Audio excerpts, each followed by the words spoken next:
Purihin ang Panginoon. Minsan pa, kami po'y mag-aharal ng salita ng Diyos.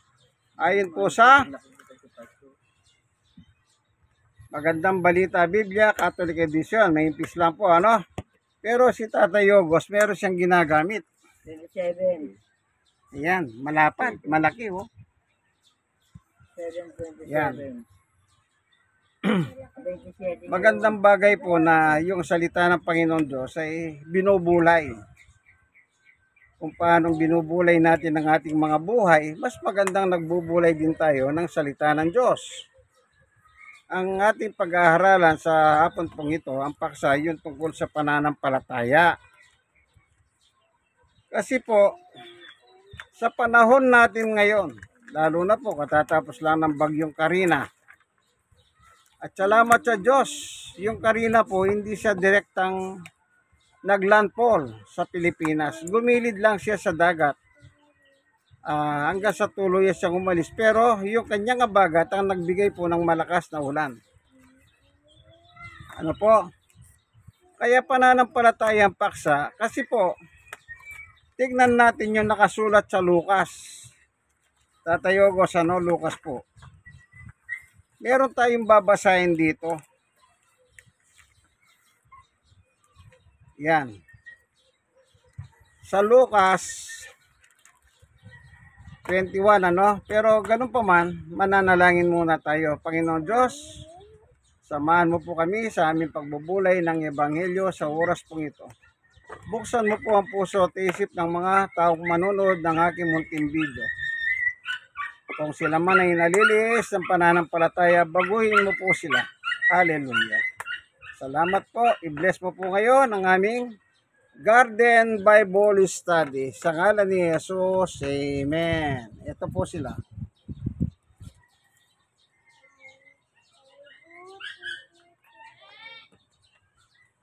Kaya garden po, kasi garden naman to oh. Tignan nyo po ang paligid, oh. Puro halaman. Wala po kami sa loob ng tahanan nila. Oh, hindi po ba? Puro halaman. Oh. Kaya tinatawag nilang Garden Bible Study po ito, ano? Yan.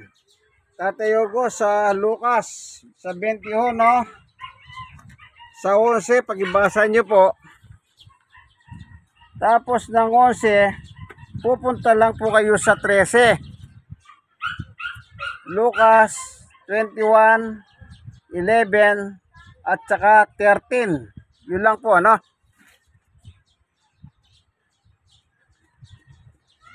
21, no? Opo, Lucas 21.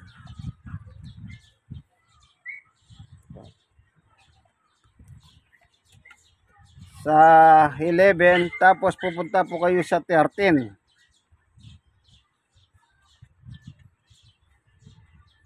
Ayan, yan ang ating papaksain tungkol sa pananampalataya po, ano?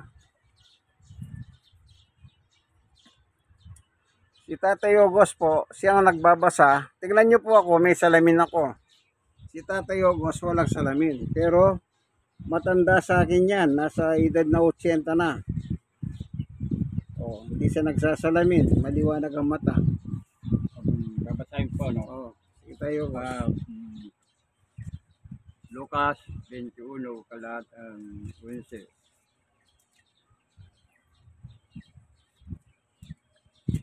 Nagkaroon ng malalakas na lindol, kagutom, at mga salot ibang dako. May lilitaw na mga kaibang bagay at mga nakilabot na kababalaghan buhat sa langit. 13. Oh. Sa 13.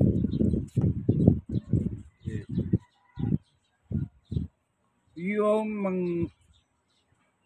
ang mga pagkakataon nyo upang makatotoo tungkol sa akin. Amen.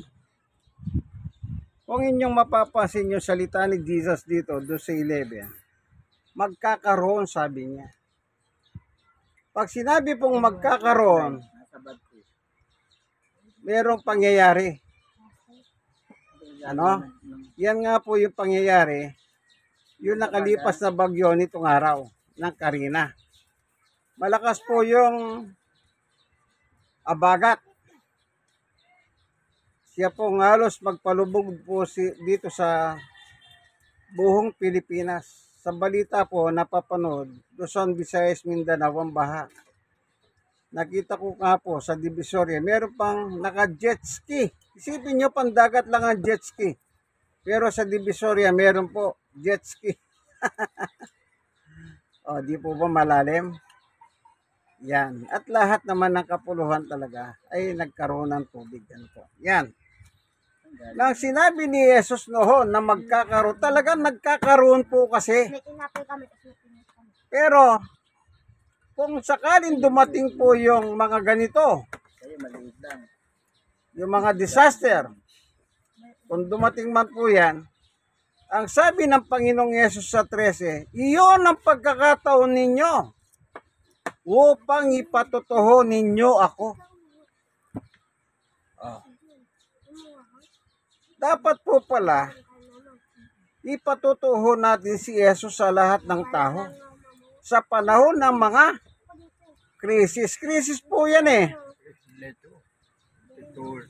Ibig lang sabihin, kapag nasa krisis tayo, papasukin natin ng Kristo sa ating buhay. Kasi siya lang pong makakatulong sa atin eh. Para tayo makahigpao, o kagaya ngayon, ilang araw na, marami pa pong lugar na baha. Marami pong nasirang mga bahay, tahanan.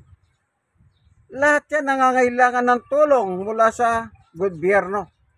Kaya krisis po yan. Crisis kung sa tawagin. So, hindi po masamang tumulong ang gobyerno. Kasi katungkulan ng gobyerno, tumulong sa mamamayan ng Pilipinas. Pero masigit po na ipatotoo natin si Jesus. Ano po? Tignan nyo po ang sabi ni Jesus. Tatay Logos, Mateo 11. Kapag mayroong kang problema, dumarating ang crisis, kung tawagin. Ang sabi ng Panginoong Yesus, nag-iimbita po siya. Nag-i-invite siya. Ayan. 11. O, tignan po natin, ano? Mateo, Kapitulo 11, 28. 28 po. Sandali, tignan natin. Ito po yung panahon na sinasabi ng Panginoong Yesus na kapag dumating po yung mga krisis ng ating buhay, ito. Ano po? 11 mula po sa 25, 26, 27, 28, 29, o 30. Yan. Diyan natin makikita ang salita ni Jesus. Kaya tayo pinalalapit sa Kanya kapag meron tayong problema. Kapag bumagyo, pag after ng bagyo, problema talaga ang dulot niyan. Kung minsan sa panahon pala ng bagyo, may problema na. Kung isang linggo lang, ang problema ay problema pa rin. Yan, tingnan po natin ang imbitasyon ng Panginoong Yesus. Bakit tayo pinalalapit sa Kanya? Dito malalaman natin ang sikreto. No po, malalaman natin ang sikreto. Bakit sinabi ni Jesus, tayo ay lalapit sa Kanya? Yan, pag nakita mo Tatay Ogos, pag-ibasa mo po. Nasasamahan ko sila yung bumili ng tinapay. Wala ko siya kasama. Samahan ko na? Ayun po. Apo. Mateo, Kapitulo 11, talatang 25 hanggang 30. Nang panahon yun, sinabi ni Jesus, ang mga Panginoon ng langit lupa. Salamat sa iyo sapagkat nilihim mo ang mga bagay na ito sa marurunong at matatalino. At inahayag mo naman sa mga may kalooban tulad ng isang bata. Oo, Ama, sapagkat ganun nga nais mo. Binigay na sa akin ng aking Ama ang lahat ng bagay. Walang nakakilala sa anak kundi ang Ama. At walang man nakakilala sa Ama kundi sa anak. At mga pinili ng anak pagpahayag niya. Lumapit kayo sa akin. Kayo lahat na nahihirapan at lubhang namibigatan ang iyong pasanin at kayo bibigyan ko ng kapahingahan. Pasanin niyo aking pamatok at matuto kayo sa akin sapagkat ako'y maamo at may babang loob. Makakatakbo kayo sa akin ng kapahingan sapagkat madaling dalhin ang aking pamatok at magaang pasanin ibinigay ko sa inyo. Ayan, ano po. Yung 30, pinaka Nakita niyo po, bakit tayo pinalalapit ni Jesus sa Kanya? Nandito po yung sikreto. Nandito. Sa binasa ni Tatay Yogos, pauulit ko po yun. Yun lang ang pauulit ko sa Kanya. Oh, Tatay Yogos, Gawa ko ng isaw. ulitin mo lang po yung verse 27. Yan ang sikreto. Ano ba, eh? Yung verse 27 lang pong basahin nyo. binigay na sa akin ng aking Ama ang lahat ng bagay. Wala nakakilala sa anak kundi ang Ama. At walang nakakilala sa Ama kundi ang anak. At ang mga pinili ng anak ay papahayag niya. O yan, ano po? Anong sabi ng ating Panginoong Yesus? Ibinigay na sa akin ng lahat ng aking Ama. Lahat ng bagay. Kumbaga dito po sa lupa, kapag tayo nag-ahalal ng congressman o tinatawag nilang representative ng tao sa kongreso, si Jesus po, yan ang representative ng Diyos dito sa lupa para sa mga tao naman. Ang lahat ng bagay sa langit, ibinigay na po lahat sa Kanya ng Diyos. Kaya sinabi niya, pag may problema ka, lumapit ka sa akin. Hindi pa napakaganda ang salita niyang Panginoong Yesus? Na kapag dumarating po tayo sa problema, kahit anong problema kaibigan, hindi natin kaya. Ito lang yung doktor nga doktor na, namamatay pa sa sakit Pero ang Diyos, kaya Kanyang pagalingin. Ano bang problema ang hindi kaya ng Diyos? Yun nga patay si Lazaro, sabi ni Jesus, Lazaro, lumabas ka dyan. O ilang araw nang patay si Lazaro, nakalibing sa kuweba, sabi ni Marta, Panginoon, 4 na araw na po, nabubulok na. Pero nang sinabi ni Jesus, Lazaro, lumabas ka, at lumabas po si Lazaro. Pinapakita lang ng Panginoong Yesus, pagdating sa Diyos, wala pong imposible. Nasa crisis ka na nga, ayaw mo pang lumapit. Tanong kaibigan, kaya mo ba? Kaya mo ba ang problema? Yung iba, sabi nila dahil mayaman sila, ipagamot natin ang ating tatay sa Amerika. Dahil maraming matatalino doon. meron po akong isang kakilala na Bible study ko. Dito rin po sa Balot, pero sa kabila naman siya. Sa may Pastor Street, Oo. doon sa Balot. Tatay Ogos, alam mo ba yung Pastor Street na yon? Opo. Yung sa tabing ilog? Opo. Yan. Bilang din ako ng araw ng kanya ng buti ng araw. Ah, ganun ba? Oo. O, meron mga ano talaga dyan. Oo. Buti. May budiga dyan. Opo, hanggang ngayon, meron pa naman dyan. Alam ko. Kaya lahat ng dahil kung kami, nung bilang kami ng buti kanya, Panginoon, pag namin kami. Praise the Lord. Hanggang sa nakalating po kami dito, bilang dito kami. Dito, tinalaga na ako nga dito, laking pasasalamat po ako. Amen. O yan. Alam pala ni Tatay Ogos yun, ano, yung Pastor Street sa may tabi ng ilog doon sa Balot, sa Diretso na Rodriguez. Oh, Ano? Meron pong pamilya doon. Siya po ay retiradong pulis. Loko-lokong pulis ito eh.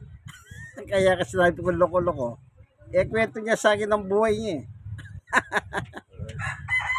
Alam niyo po yung anak niya. Yung anak niya, isa din po silang Kristiyano, ano?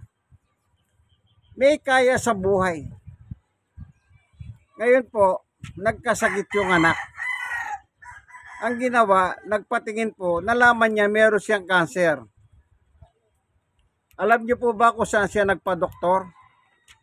Nalaman niya sa China, maraming magagaling na doktor. Dahil meron pong pera, kasi nakikita ko, abroad ng abroad yun eh. Di ko malaman saan nanggagaling yung kayamanan nila. Kung saan na nakakarating. Sa madalit salita, nagpunta sila ng China.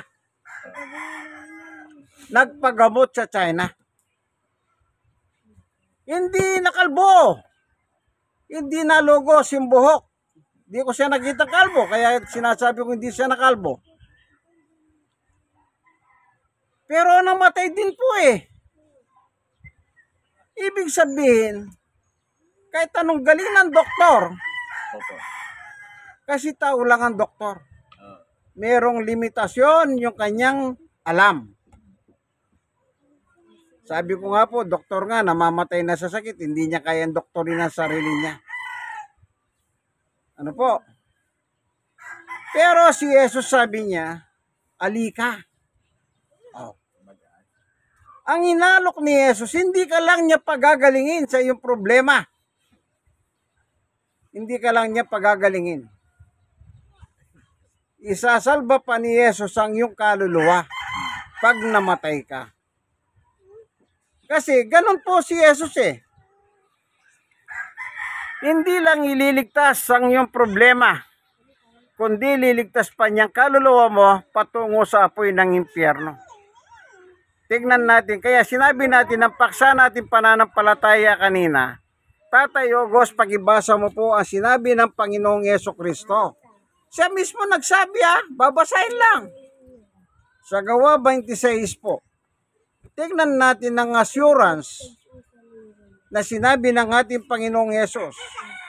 26. Opo. Ayan. Sa Gawa 26, simulan mo dito sa 12. Simulan mo po sa 12, 13, 14, 16, 17, 18. Hanggang 18 po yun. Ano? Tignan nyo po ang salita ni Jesus. Kasi binigay na sa kanya ng kanyang ama sa langit ang lahat ng bagay. Ibig sabihin, siyang representative ng Diyos dito sa lupa. Ngayon, bilang representative ng Diyos dito sa lupa, kapag sumampalataya ka sa Kanya, hindi ka lang niya pagagalingin sa iyong mga problema, pati ang iyong kaluluwa, titiyakin niya ang kaligtasan mo. Ganon po si Jesus, ang anak ng Diyos na buhay. Amen. O nakita mo ba, Tatay Ogos? Kita na po. O sige, pagibasa mo lang ano. Mula po sa verse 12 hanggang 18, medyo mahaba-haba ng konti, Tatay Ogos, ano? Bali. O yan. Kung natin yan. Dahil gusto din. Ayan sila po, sila nanay. Kasama po yung apo. Ayan, yan sila muna ng ating pipicturan. Ayan. Ayun. Po. Oh, ganito naman ngayon. Oh, sandali, Tatay Ogos.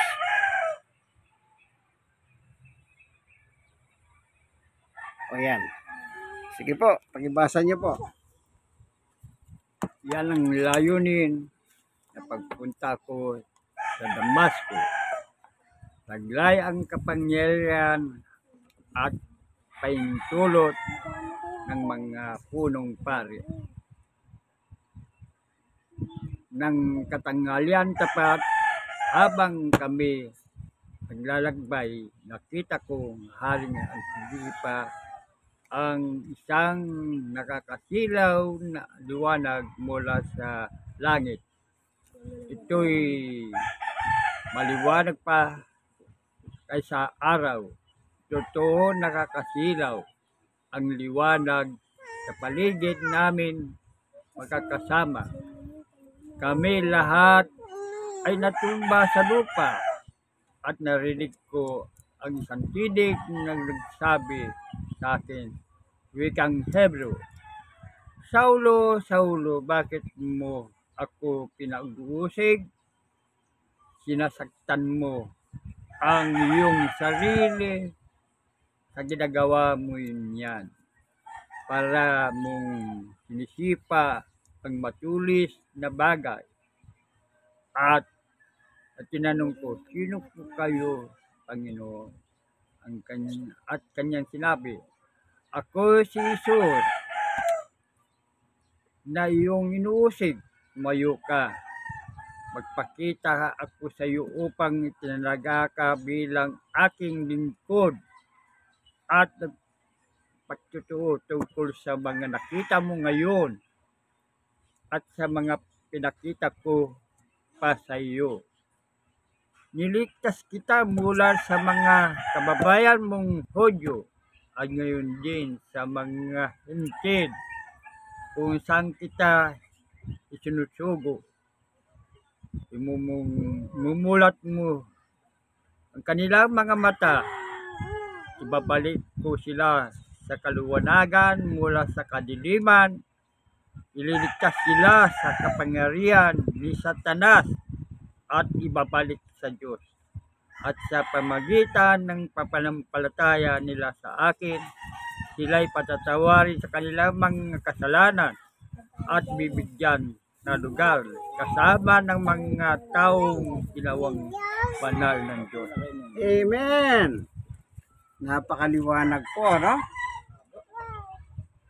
Yung pananampalataya kay Jesus, sabi niya siyang may sabi, hindi naman po ako, binasa ni Tatay Ogos. O yung binasa ni Tatay Ogos, salita ba ni Tatay Ogos yun? Ay hindi po, salita ni Jesus yun. Nag-uusap sila ni Pablo. Yung pananampalataya nila sa akin, sabi ni Jesus, patatawarin sila sa kanilang mga kasalanan. Patatawarin. Siyempre, pag pinatawad ka ng Panginoong Yesus, kasama na yung blessing niya sa'yo. Ibi-bless ka niya sa lahat ng bagay. Ganun po siyang magbigay. Hindi lang kaligtasan ng iyong kaluluwa, lahat ng pangangailangan mo pa, iaareglo ng Panginoong Yesu-Kristo. At anong sabi niya? Gagawin ka pang banal. Santo. At kasama mo yung lahat ng mga santo. Ganon po ang Panginoong Yesus. Yung pananampalataya natin sa Kanya, yan po ang mahalaga sa Kanya. Ngayon, kung hindi kayo naniniwala, wala namang problema yan. Problema nyo na yan. Kayo nang may problema yan, di ko rin problema yan. Lalong hindi naman problema ni Tatay Ogos yan. Kaya yung pananampalataya natin, importante po yan. Ayan, nakita nyo po, ano? Siya mismo nagsabi. Ngayon, pag may pananampalataya ka, ano sabi ni Jesus? Tumawag ka. Dito po sa ano, tingnan natin ano. Sa 1:15, Tatay Ogos. Ito yung pangako. Oh. Pag nangako si Jesus, totoo yan. Pero yung tao, pag nangako, huwag ka maniwala. Baka bubulay ka lang ng tao. Dito po sa 1:15, 5, 6, 7. Tatay Ogos. Bilang 3. Opo. Hanggang 8, hanggang 8 na po. 1 chapter 15, verse 5, 6, 7, 8. Yan. Yan. Nakapaloob dyan yung sinabi ni Jesus, yung pangako. Pakinggan nyo po yung nakalagay. Ano? Si Jesus na naman po nagsasalita rito. Tandaan nyo po, lahat ng kapangyarihan sa langit, binigay na po sa Kanya, ng Kanyang Ama.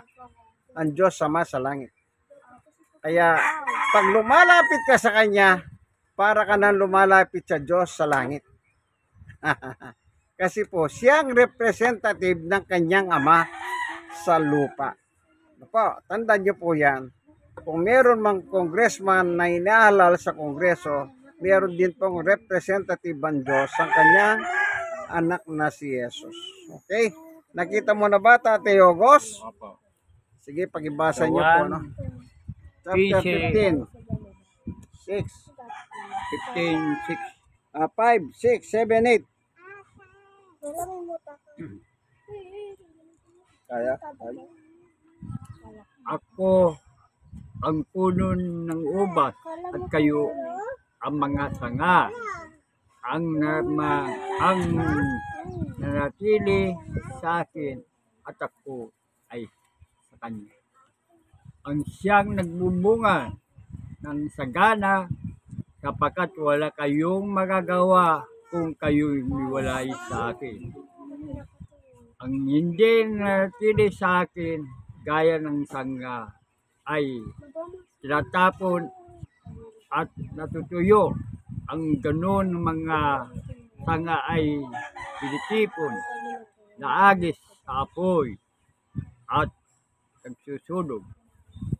Kung manatili kayo sa akin at nanatili sa inyong aking mga salita, tingin nyo ang anuman nais nyo at matutupad yun para sa inyo. Amen. Sige po, tayo ko. Tuloy sa 8. Napaparangalan ang aking Ama kung kayo'y masaganang nagbubunga at sa gayon kayo'y magiging mga alagad ko. Yan, napakaliwanag. Sino yung may pananampalataya? Yung tao nga salita ni Jesus ay nananatili sa Kanya. Sila yung pinangakuan. Yung hilingin mo, sabi ni Jesus, ibibigay. Oh, may problema ka? Ilapit ka, sabi ka ni Jesus, alika. May problema ka, lumapit ka sa akin. Oh, bakit po? Lahat na lang ng kapangyarihan sa langit at lupa binigay na sa Kanya. Kaya malakas ang loob ni Jesus na lumapit kayo sa akin. Oh. Ito po yung mga tulay na mananampalataya. Yung salita ni Jesus ay nananatili sa kanila. Kapag nananatili ang salita sa iyo ng Panginoong Jesus, si Jesus ay kasama mo. Oh. Hindi ba napakaganda yung pangako ng Panginoong Jesucristo dito? Yung iingin mo, sabi niya, ibibigay. Oh. Yung iingin mo. Yan tao pa naman, mayaman man o mahirap. Alam niyo po, palahingi eh. Kung yung mayaman nga, humingi pa eh. Yung pa kayang mahirap, ang hindi uiiling. Pero nasa proseso po yan. Nasa proseso. Anong proseso? Tanggapin mo muna si Jesus sa iyong buhay.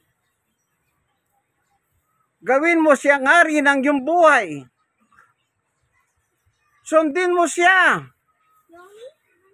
Gawin mo siyang Panginoon at Diyos mo sa iyong buhay. Sa ganun, makakasigurado ka, kaibigan. Yung lahat ng pinangako, lahat yun ibibigay. Lahat ng kailangan mo, sabi ni Jesus, ibibigay. Oh, sabi ko nga po yung tao, kung mangako, yung iba, tumutupad. Yung iba, hindi naman. Tao kasi yun eh. Pero si Jesus po, huwag kayong mag-alinlangan sa kanya. Hindi kasi siya tao. Anak siya ng Diyos na buhay. Representative siya dito sa mundo natin. Para sa lahat ng mga mananampalataya. Pag hindi ka mananampalataya, hindi ka kasali. Tandaan mo yan, kaibigan. Hindi ka alagad. Anong sabi niya doon? Tunay nga kay mga alagad ko. Sino raw yung alagad? Yung nananatili ang kanya salita sa inyo. Salamat po, Panginoon Diyos, sa katotohanan binahagi mo sa amin tungkol sa pananampalataya sa Panginoong Yesus. Napakaliwanag po, binusog mo kami sa aming pagkain pangkaluluwa. Salamat po, i-bless mo po ngayon ang bawat isa. Narito po, tingnan natin sa video. Kahit mga bata po yan, i-bless mo po sila, Panginoon Diyos, ang bawat isa. Yan. Sapagkat ikaw po pinagmumulan ng pagpapala. Punan mo po ang kanilang mga pangangailangan. Ikaw lang po nakakahalang, Panginoon Diyos, ng kanilang pangangailangan sa buhay. Ito po ang aming kahilingan sa ngalan ni Jesus. Amen. Minsan pa, ito po ang inyong kaibigan kay Jesus, Brother Manny Bautista. Nandito po tayo sa Garden Bible Study. Dito po sa Paradise Site, Barangay 128, Zone 10, District 1, Balot, Tondo, Manila. God bless us all po. God is good. All the time. All the time. Amen. Amen. Kaibigan, like. Share na share. Kayong na-sharean po, dahil wala naman labis, walang kulang, wala tayong dinagdaga. Share niyang i-share sa iba po, Hanggang dito na lamang po. Brother Manny Bautista, God bless us all. Bye-bye.